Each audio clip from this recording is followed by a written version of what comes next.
భారీగా జనాలు మోహరించారు. అసలు ఎట్టి పరిస్థితుల్లో అక్కడ క్యాండిల్ వెలిగించి తీరాలి. హర్ష కుమార్ గారిని అరెస్ట్ చేశారు. మేమేమి ఇక్కడ సంఘ విద్రోహ చర్యలు చేయట్లేదు.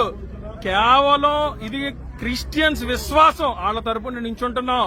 ఎట్టి పరిస్థితుల్లో చనిపోయిన చోట క్యాండిల్ వెలిగించడం నేరమా? చంద్రబాబు నాయుడు గారు మీకే చెప్తున్నాం.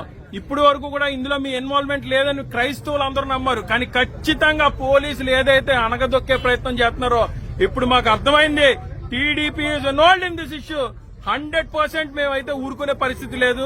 క్యాండిల్ వెలిగింతాం. మేము వస్తున్నాం, అక్కడ క్యాండిల్ వెలిగించడానికి వస్తున్నాం.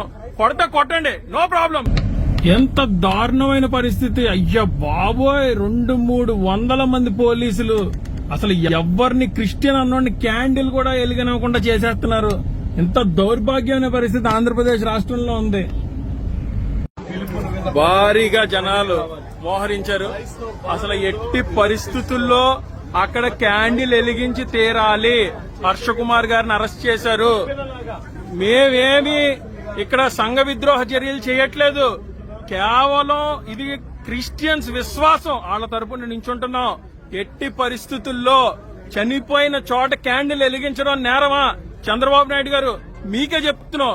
ఇప్పుడు వరకు కూడా ఇందులో మీ ఇన్వాల్వ్మెంట్ లేదని క్రైస్తవులు అందరూ నమ్మారు. కానీ ఖచ్చితంగా పోలీసులు ఏదైతే అనగదొక్కే ప్రయత్నం చేస్తున్నారో ఇప్పుడు మాకు అర్థమైంది. TDP is involved in this issue. 100% మేమైతే ఊరుకునే పరిస్థితి లేదు. క్యాండిల్ వెలిగింతాం. మేము వస్తున్నాం, అక్కడ క్యాండిల్ వెలిగించడానికి వస్తున్నాం. కొడతా కొట్టండి, నో ప్రాబ్లం. ఎంత దారుణమైన పరిస్థితి! అయ్యా బాబోయ్, 200-300 మంది పోలీసులు అసలు ఎవరిని క్రిస్టియన్ అన్నోడిని క్యాండిల్ కూడా వెలిగనివ్వకుండా చేసేస్తున్నారు. ఎంత దౌర్భాగ్యమైన పరిస్థితి ఆంధ్రప్రదేశ్ రాష్ట్రంలో ఉంది.